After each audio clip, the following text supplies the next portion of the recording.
Hello and welcome to Down to Earth Talk, a real-life talk show for real-life people. We are here to encourage, build, and expose the good in the world. That includes you. We want to bring some joy in the midst of life's day-to-day challenge. Join me today is Chris Cheek, Program Director and Chaplain of ATAP, Senior Program Director and Chaplain of ATAP. What's up, y'all? As my voice cracks.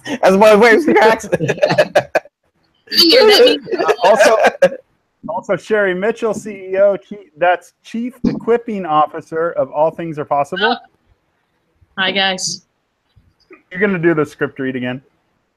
That's all I got. Oh, I didn't even print that. Oh, am I supposed to print that? No, you're good. You're good. Oh, because I'm like, this is prepared now. Normally we'd get on the show and like, boom, we don't even know what we're talking about. So, yeah, got it. I'm professional now. There you go. And then I'm Danny Eley. I'm the Program Director of ATAP Family Services. Along with us today, we have a large group of guests. We are excited to have you guys with us. We have Project New Hope. And Mr. Russell, I'm going to let you introduce everybody that's in that room with you. Cool. It's Operation New Hope, but I'm sorry about that. Projects, which is all good. But we have here to my left is Nick Martinez, our Fine Arts Director with Musicology. We have one of our superstar male students, Eric Turner, and our superstar female, Erica. And these are the folks that we brought today. Awesome. Welcome. Thank you, guys. We are excited to have you guys on. Russell, as I was talking to you yesterday, man, I told you I had my assistant in the car was taking show notes beforehand, and also I had my wife in the car. I don't know if you heard the end of our phone conversation, but my assistant said, "Wow, this is going to be a great show tomorrow." As soon as we hung up, he was really excited just about everything that you were talking about and everything that you guys at Operation New Hope do. And so, first of all, I just like if you can give us kind of a brief overview of Operation New Hope, where you guys came from, and what you guys do, and then my amazing co-hosts are going to interject, and we're going to get this conversation going. Awesome. All right. Well, again, I appreciate and thank you for the confidence, but the passion comes from following in my father's footsteps. So we've been around for 35 years. In 1978, my father chose to become a sober man. So his recovery began by finding a place to volunteer his time and giving back. And we grew up in San Luis Obispo County. So he found a place called the California Youth Authority Boys School in Paso Robles, California. And by 1980, the warden had asked my father to open up a living unit that he wanted to focus on substance abuse. My dad's response was, "No, I won't do that, but I'll open up a holistic recovery program that we really help these young people re-enter society so they don't come back to jail." So the system was much different back in the 80s. My brothers and I went along with my father every weekend. In the summers, we hung out at the boys' school. That was my Disneyland. And up till 1986, we were allowed to go into the institution with my father, and we were the ball boys for the football team, basketball team, the baseball teams. But I'd walk around the institution by myself and would see auto classes, shop classes, culinary, fire camps, and my father's program was with the guys that were about to discharge from parole. They didn't have a fence around their unit. They were able to run away if they wanted to, and that never really happened. So the core of us really started inside the boys' school, and a broken man, my father, and a broken man, Doc Ellis, who was a baseball pitcher for the Pittsburgh Pirates, amazing guy. They created Operation New Hope with a bunch of knuckleheads, as we call it, and they named us Operation New Hope, and it was really focusing on the isms, I, self, and me, the way that we all grow up with distorted thought processes, and really finding out the core issues of our problem isn't alcohol and drugs. It was some trauma experiences that happened to us. And so Operation New Hope became a evidence-based curriculum, a life skills curriculum. In 1996, was labeled as a model program, put on the Office of Juvenile Justice webpage as a model program. The second Bush put us on the White House webpage as a model program. Obama continued that. We don't know what Trump's doing with that, but we are a labeled program that really focused on the main core issues that a lot of us deal with. I don't care if we're a knucklehead or not, but a lot of us grow up in dysfunctional families. And I'm a father and have 2 young boys, and I was just laughing with Nick how easily we brainwash our kids. So what we've done is really just to help these young people succeed in life, because they need to go to school, they need to go to work, but if we can't function there and have healthy relationships, that's the core of New Hope, is healthy relationships. So to speed it up, I've been working with my father since '96, working as just a passion, doing God's work in my eyes, and trying to be a good person in my eyes, working on myself. But I wanted to be married, and my wife says, hey, you're not going to do it for $8 an hour. So around 2004, 2005, I started hanging out with some of my father's parole supervisors that he mentored. They started mentoring me to guide me on how to build my father's program to where we weren't just crushing cans to do the work. We actually got paid for it. 2009, I landed a Department of Labor contract through the San Bernardino County Workforce Department. So while we were doing this work with parolees, I was always guiding them to conservation corps, youth builds, places where they can get their education, their diploma, but also get a job. And so when the Department of Labor dollars, WIA, Workforce Investment Act, now WIOA, Workforce Innovative Opportunity Act, came along, that took now what we were working on, the core issues of recovering ourselves as young people. But without a job, we're all angry, we're all mad, and we're all probably go steal something or hit someone if we don't have money in our pockets. We don't feel like a man. And so when the Department of Labor brought us dollars to focus on getting these people trained, to become work ethic ready, to be able to go to work on time, to know how to come back to work after you get your first paycheck, but also to keep the job. And to keep a job is actually getting certified. And that's what the world is nowadays. It's not all about college. Most of the people that we work with, and even people, me, that were born into a normal family, if you want to call that, where I didn't go through a divorce. I didn't want to go to college. I really didn't like school. I flunked 3rd grade. So a lot of us are going to go find the culinary route. So the Department of Labor just blessed Operation New Hope to grow. With those Department of Labor dollars, I was able to partner up with a charter school called John Muir Charter School. Well, they focus on the population we love, ages 16 to 25. We call it the TAPE population. Those transitional age youth, foster youth, incarcerated youth, pregnant young ladies that have kids, the homeless and stuff like that, but up to age 25. So Eric here, being 26 years old, able to get a diploma. He has his story. He can share you what happened with him. But now we are able to get him the diploma. Without a diploma, they're not competitive. And now we can now connect them to people like musicology, that Eric's into the music world. Well, now we can tap him into an industry where now he can get the hands-on experience. So I can talk a lot, but what New Hope has been around for 35 years, focusing on healthy relationships, connecting them to their next step, and then continuing to mentor them forever. We have guys that now, I've been doing this since '96 with my father, that they're making $125,000 as welders, and they're working for unions. I've got a guy that's flying for JetBlue, that they're still connected with us and still mentoring each other in the same aspect. So we do a lot, but I partner up with a lot of people. We bring in Wells Fargo to do financial literacy. We bring in Walden Family to do our parenting nurturing. We bring in multiple experts in the community, nonprofits that focus on a specific health, healthy eating, healthy living. Molina Healthcare is amazing. So we partner up. It takes a team, it takes a village to raise all of us, and that's what Operation New Hope's about. Yep. Wow. That's amazing. And it works. Yeah.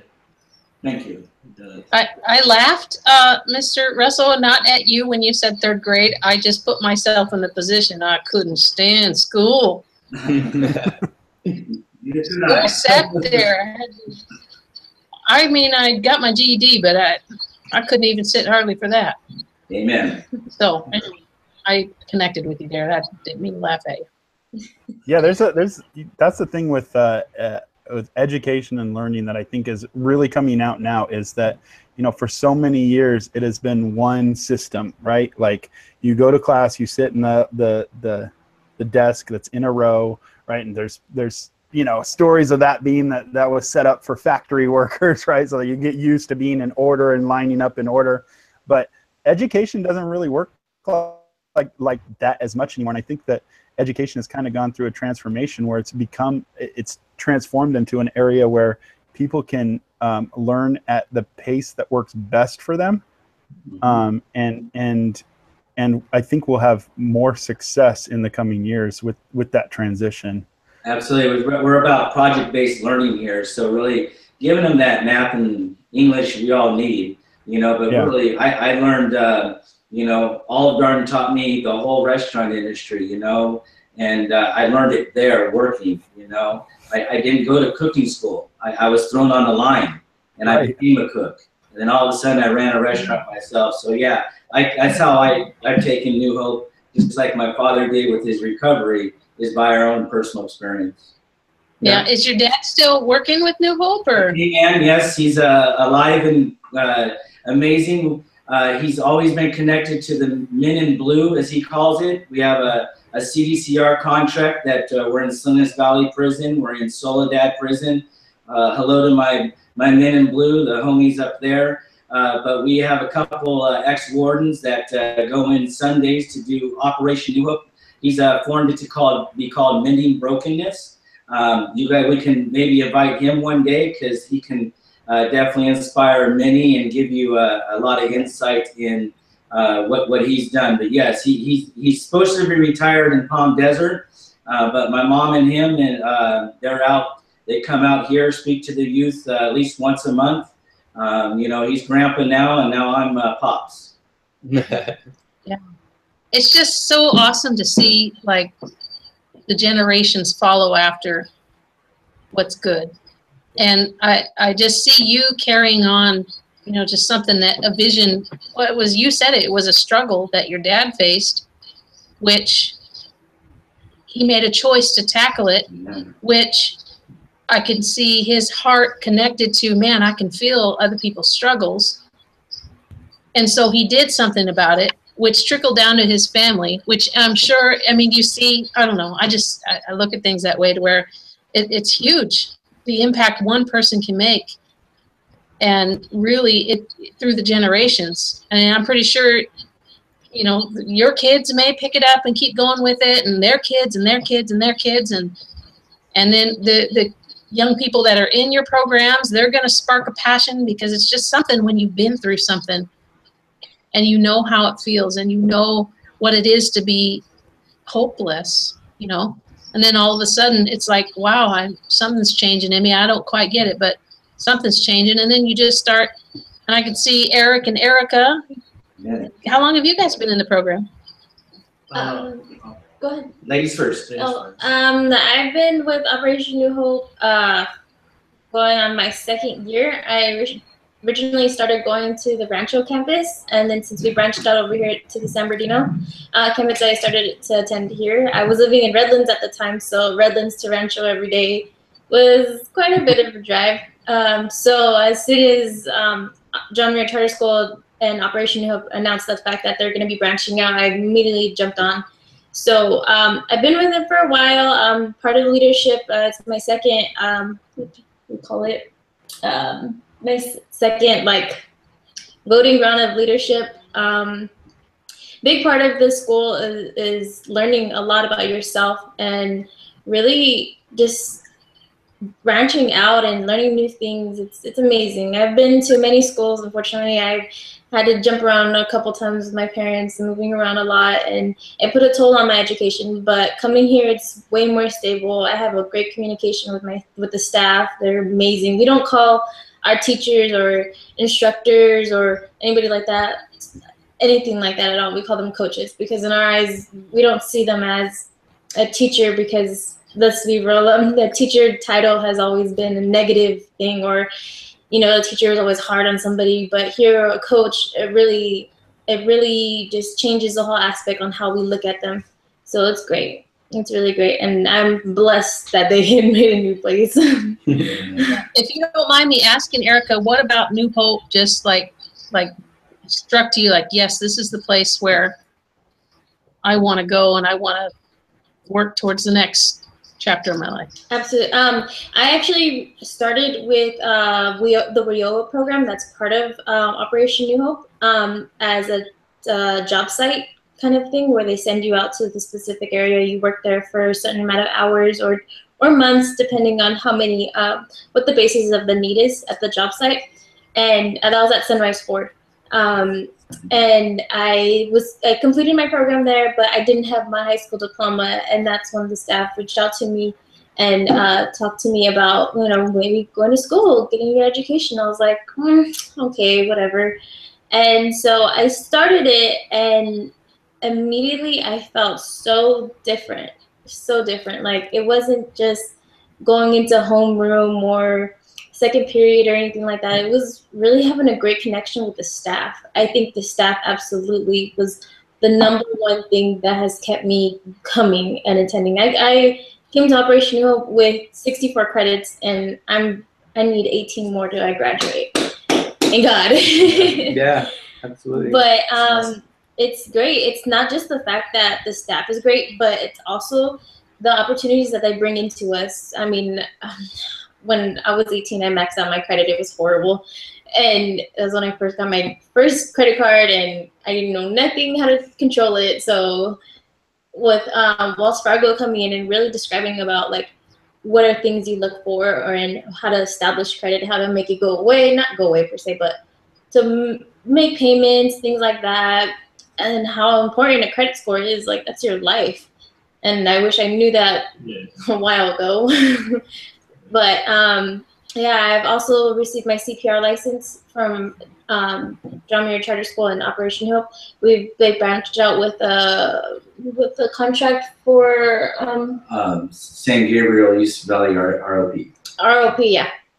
I got my CPR license from them. I'm actually going to be attending Valley to get into the alcohol and drug business, because we have a great instructor here that she comes twice a week. Yes, from IRBRS, yep. Yeah, she's Miss Kimmy. Yeah, she's great. I love her. She's totally inspired me to get into the drug and alcohol business, because, I mean, growing up around it, I've had my personal view on things, and thank God I've never got into any things like that. But having a different look at it, I can help people now. I can give them advice. I can be able to be that big part of their life. Like, I want to be the one to say that they can say, like, you helped me get through this time. You did this. Like, and that's just the biggest blessing I think would be in the world. I'm proud of you. Really proud of you, Erica. Thank you. Hey, really quick, let me go over to the chat. Dan says, he says, everyone deserves a chance. He said, this is awesome. And then as you were talking, Erica, actually, when you were talking about your credits left to graduate, he said, you can do it. Thank so you. If anybody's watching right now, maybe you're watching on our website, maybe you're watching on Facebook, but the live broadcast is happening right now on Thursday. If you want to go over to the YouTube channel and share your comments, that's the place where we're reading the comments from. So to join the interactive chat, you can do that just by commenting there right on the YouTube channel. Yeah. Eric, for a little bit, you guys want to hear from Eric next? Yeah, absolutely. Definitely. I was going to say, Eric, what about you have to talk too much and have Chris? You know, there's a little joke we play in class. He's the Eric without the A. He's the Erica without the A. Yeah, so we always there you go. back and forth. So, all right, yeah, Eric, what's your story? How'd you get involved?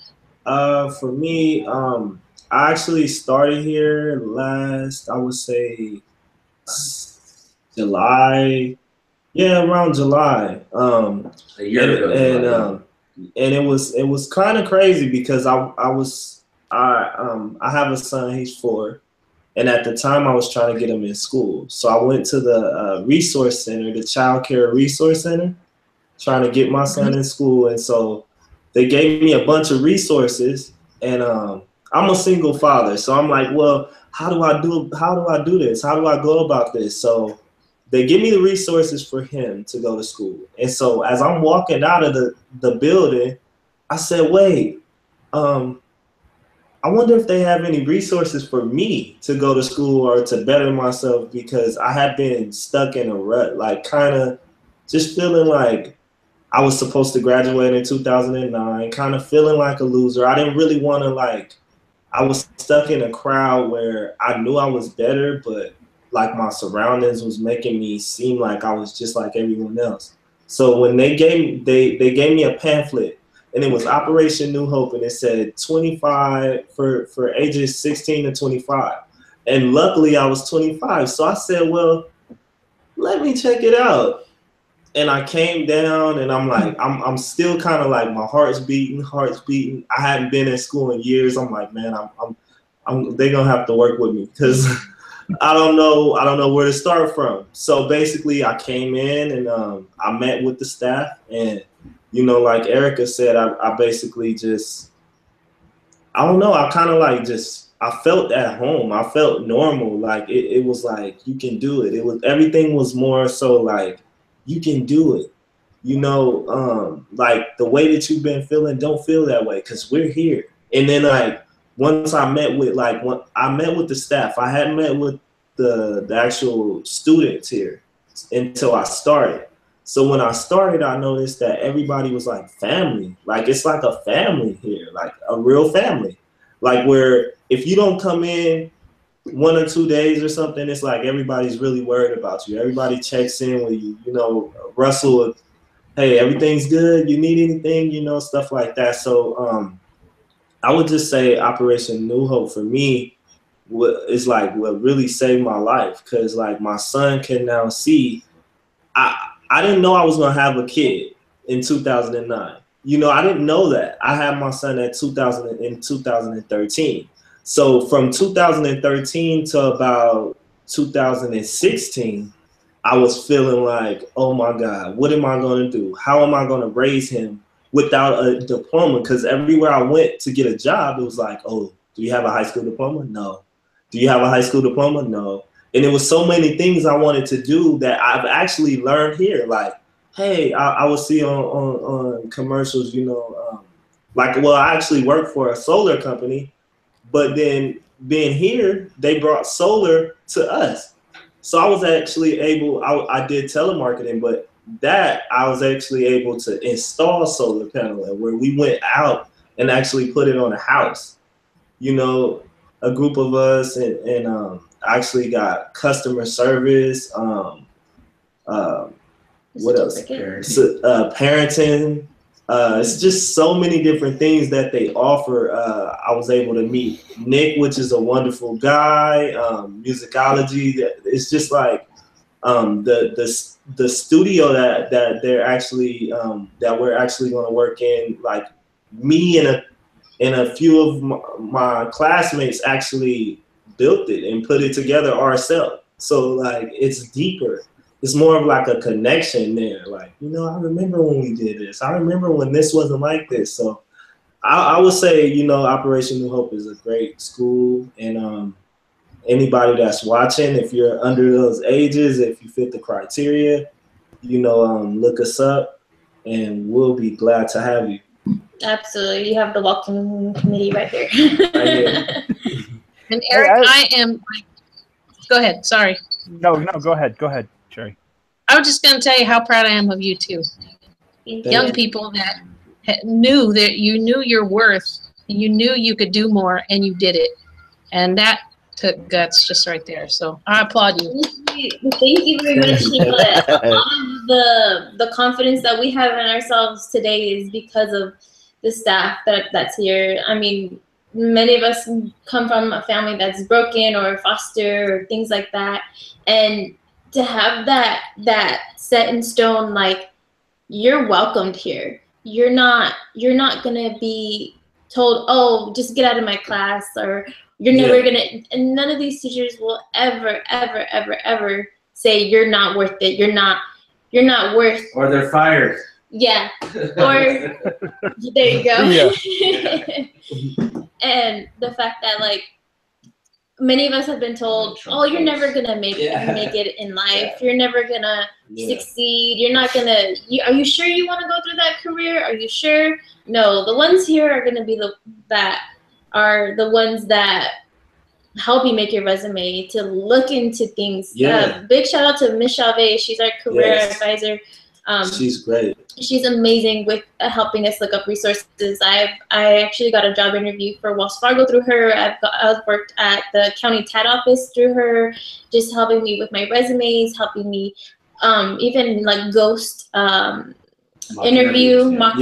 She's really great. She's like hands-on. She's like, you know what?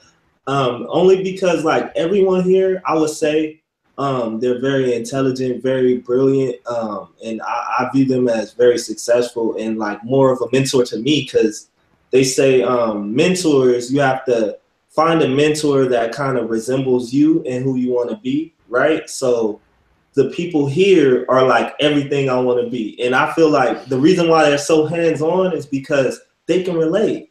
You know, nobody here is perfect, and like when I was in school, or when I would go through certain things, it's like I would sit in front of someone who would tell me about my life, but didn't grow up anything like me, or couldn't relate in the least bit. So, you know, here, like Miss Chavez, she's more like, you know, she has college education, but she'll tell you in a heartbeat that, you know, it took me this long to get my college degree, but I still got it. Mm-hmm. You know, I messed up, I stumbled, but I still got it. But you know what? You want help? Here, come over here. I'll teach you this because I learned it. You know, it's great. Hey, so who's looking for a job? I'm sorry? Who's looking for a job? Both. Eric, definitely. He's a dad. Okay. Father. By himself. There you go.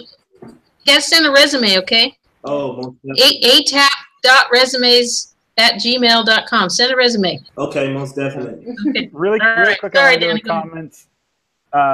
They say blown away with what you're doing. Thank you. Hey, Russell, as I'm listening to these student stories, man, the title of your program is perfect. Right, because what I'm hearing is two individuals that are walking around kind of lacking hope. They walk into your doors, and all of a sudden, here's hope. Here's like an angel, right? here's a future.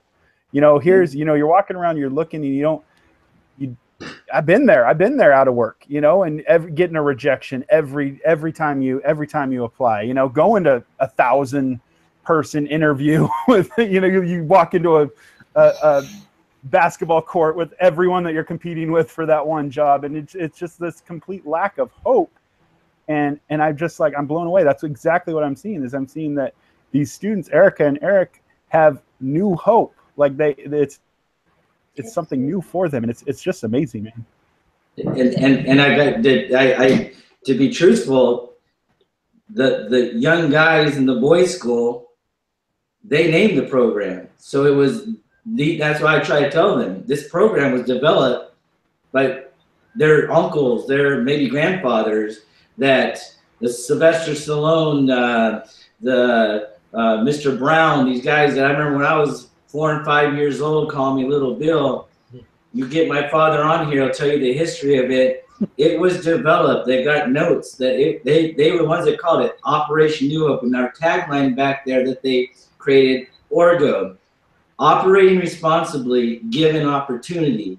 And my father was I almost used a curse word, that he didn't have staff that didn't walk the talk.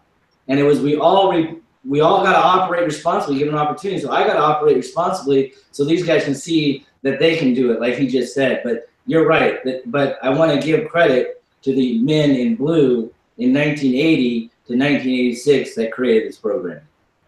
That's awesome. And you know what I see just in you, Mr. Russell, is I see a humility, because sometimes a lot of organizations come on and they, you know, not on the show or not we've had on the show, but you hear them tell their story, and man, it just seems like it's all about them, you know. And you're saying right now, you're not even giving. I love hearing that, because it's like there were people before us that paved the way for us, and it's really, and I'm impressed that you brought on students. Because sometimes, you know, even doing interviews, the attention, people want the attention. Look at me, look at me, look at me. But you're not like that. No way. And you're bringing on, the attention is on and should always be on the people we are serving. It should never be like, look at me, look at me, look at me. I'm so cool and I'm so great. And I appreciate. But we all. I appreciate that. That's who I am, and I get. Sometimes that's a negative response that people will tell me that I don't have enough of that ego in me, but I just know who I am. I don't want to share my whole story right now because it could take so long, but I'm not that typical white boy that grew up, you know, in San Luis Obispo County. I gotta give credit to my brothers who chose to not go the knucklehead route. They're both sheriffs nowadays, and great sheriffs. We need good sheriffs out there.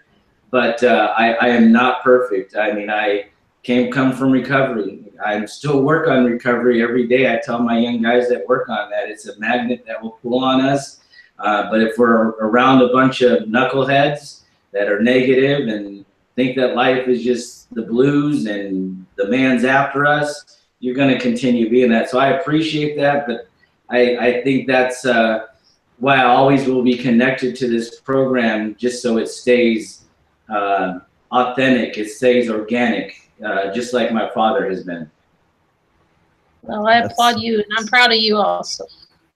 This is just amazing, guys. I mean, you're talking about a point where it's defining moments, like in the story of a life, there's defining moments. And for example, like Eric, you had that defining moment where you're like, you know, I wonder if they've got resources for me. And you can recognize that and go, Operation New Hope, you know, and it's just amazing that you guys can breathe this breath in there. And I want to just share with you guys a couple of as the live chat is going. Dan is saying to you, Eric, he's like, great job, Eric. I'm blown away with what you're doing. And then it's followed up by Steven, and he says, I'm blown away that you want to be a father to your son. That's awesome.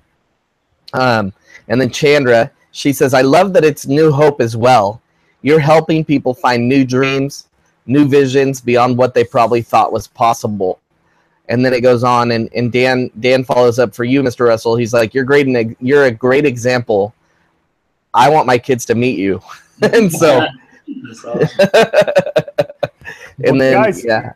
We are going to continue this conversation in the live chat for just a little bit longer, but this is actually the end of the show. Our time went fast, and so we didn't get to talk to Mr. Nick about musicology, but we're gonna talk about that in the live chat, and then add that as a video a little bit later too for people that missed out on the live chat. So thank you guys so much for joining us. Next week we're gonna have Doreen Ivory from the San Bernardino County, and she's going to be bringing information about holiday resources and the mentoring task force. So make sure to tune in next week. And as always, we love you. Bye. Thank you, guys. Bye. Thank you. All right, guys. Don't get off, because now we're going over to the chat. We're still going. Bye. A little bit more relaxed. It's still live. Sorry, Nick. That's all good. So let's bring Mr. Nick in, and let's tell us about musicology. Hey guys, first of all, I just want to tell you guys thank you for giving us this platform to share what a great program Operation New Hope has been, and how encouraging it is to people like myself to see positive work and influence with young lives that are making changes and making a difference. And I met Russell through another mutual friend of ours, and I had been trying forever to work in the community and help people develop music programs that would entice young people to get involved and to know that there's other opportunity out there. And it just seemed like everybody that I worked with before were all about themselves and what's in it for me and how can I benefit from this. And, you know, they just wanted to bring everybody that they wanted to influence in their lives. And they didn't really think about the population that we were trying to help. And when I met Russell and I saw the heart that he had and just what he was doing, and I met with schools that were 10 times bigger than this, 20 times bigger than this, but it was so corporate, that I just didn't feel connected. I grew up, in a working class family. I mean, my dad worked 2 full-time jobs, and my parents moved us around a lot. And every time we moved to a better neighborhood. But every time we moved, I had to make new friends. And you get to the point where people want to find out who's the toughest guy in the school now, and then you get challenged. And I just got tired of it. And I vowed to myself that, when I had a family, that I would never move my kids from school to school, and I would try to get a better job. And so I got to tell you, when I came to Operation New Hope, I connected with these students really quick because I tried to drop out of high school when I was in 10th grade. And with some influence of my dad and his leather belt, at the age of 16, I decided it's better to stay in school, So, thankful to my parents that my dad saw that and he knew that was something that was going to help me.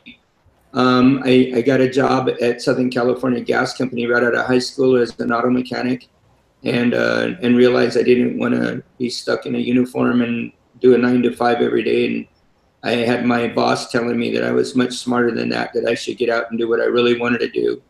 And so I took my retirement savings and I started a mortgage corporation, and I did that for about 7 years. And while I was doing that, I invested in a hip hop group that was a Christian hip hop group. And the producer flaked on us really bad and took about half the money. And so I saw the discouragement in their eyes, in these young men that I was working with, and I decided that I was going to learn what I needed to do to help them get to where they needed to be. And it's because of those 5 young guys that I worked with that I'm here today working in the music industry. And, I felt like a need all along. I felt there was a need to give back, but give back in an area with people that really would appreciate it and take it and do something with it. And when I came to Operation New Hope, I found that population. I mean, I found young people that were working hard and striving to move forward in their life and trying to get over obstacles and trying to deal with things that society was throwing at them and things that they had, challenges that they had. And, I met Eric and Erica, and there's many other students here who have amazing, progress in their lives from Operation New Hope.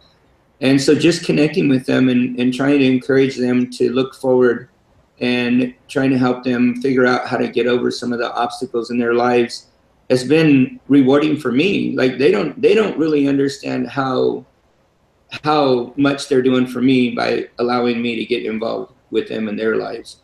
So to give you a little bit of background on Operation New Hope and musicology, I started a television show on KBCR, it's on PBS, that's going to be airing October the 18th.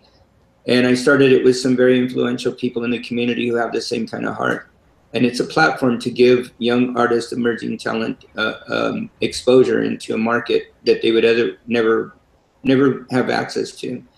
And in doing so, what we did was we decided that we would create an audio and visual arts department here at Operation New Hope.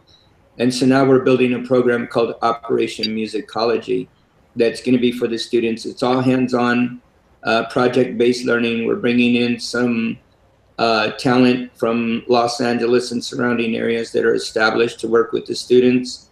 We'll be working on that talent that we bring in. They have projects that are currently in development, so we'll be working with them on their own projects with the students. So now the students not only get to learn what it is that they're passionate about, but they get to be involved in something that's actually going to go out into the market that will have their name on it, that they can feel good about. They know that they've done something that has progressively moved forward.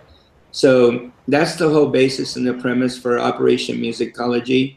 It's a great marriage between Operation New Hope and the musicology production team that I work with. So in a nutshell, that's what we are, and that's what we do, and that's what we're looking to accomplish, is to help change lives for the better and help support those people that want to make a change and a difference in their lives.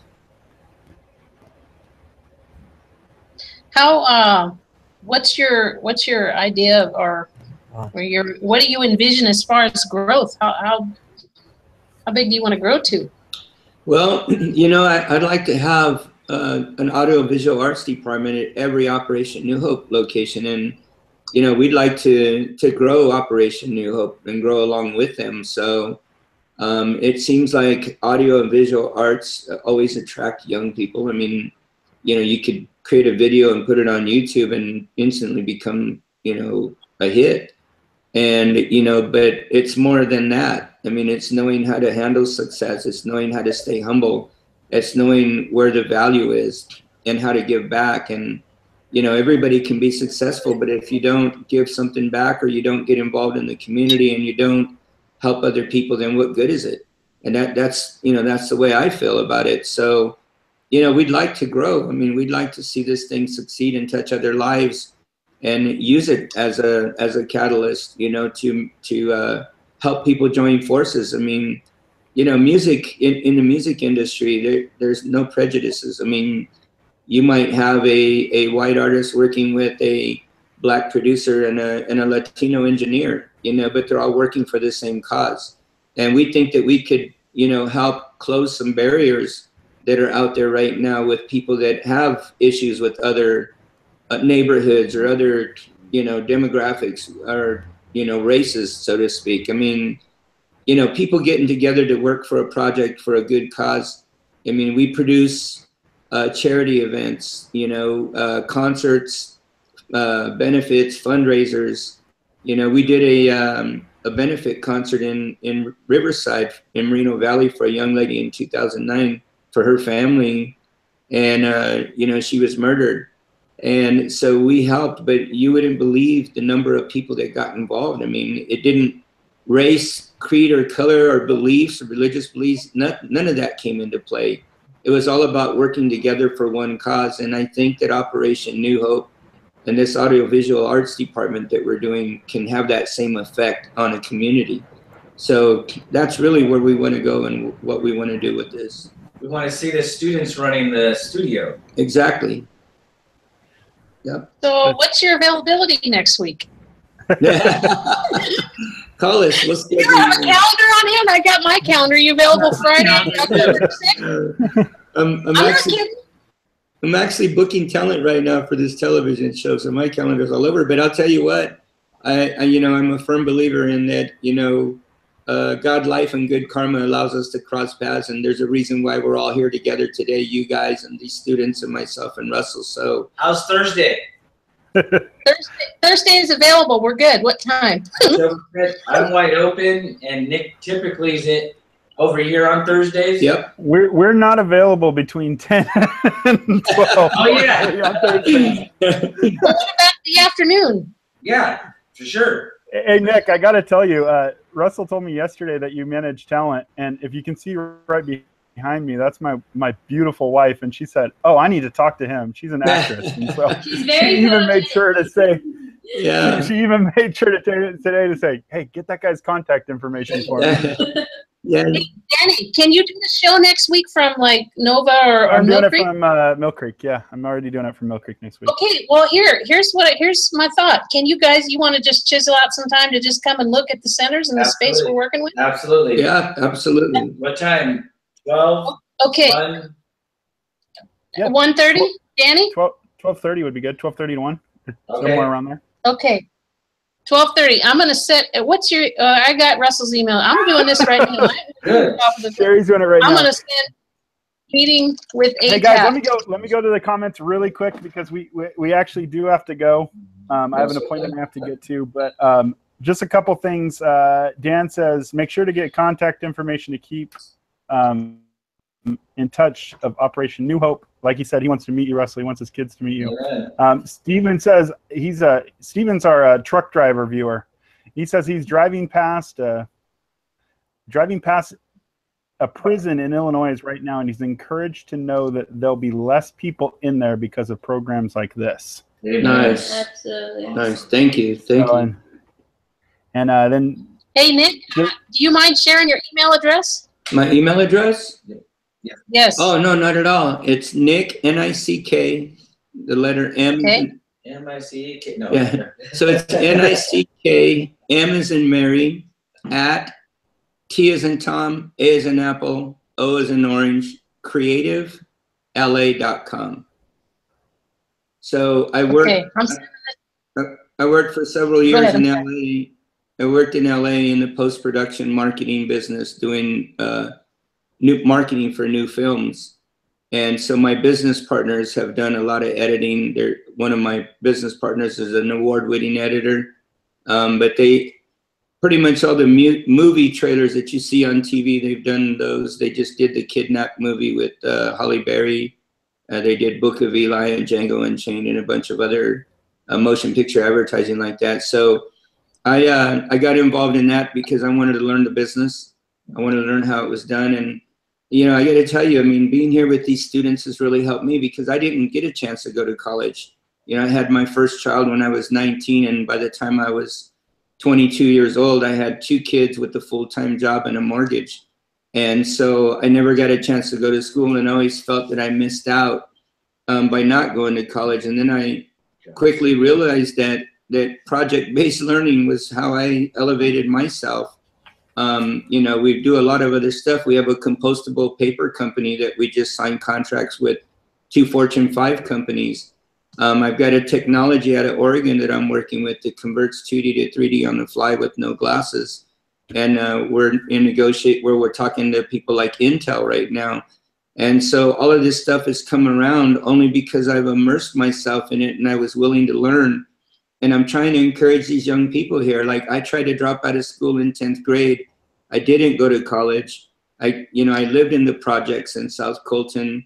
My parents always moved us to a better neighborhood. But at the end of the day, it was about me and whether I was willing to learn and how much I was willing to learn and whether I was willing to devote the time and the effort. So I'm just trying to show these students here, you guys can do whatever you want if you're willing to put your mind and your heart into it wholeheartedly, 100%.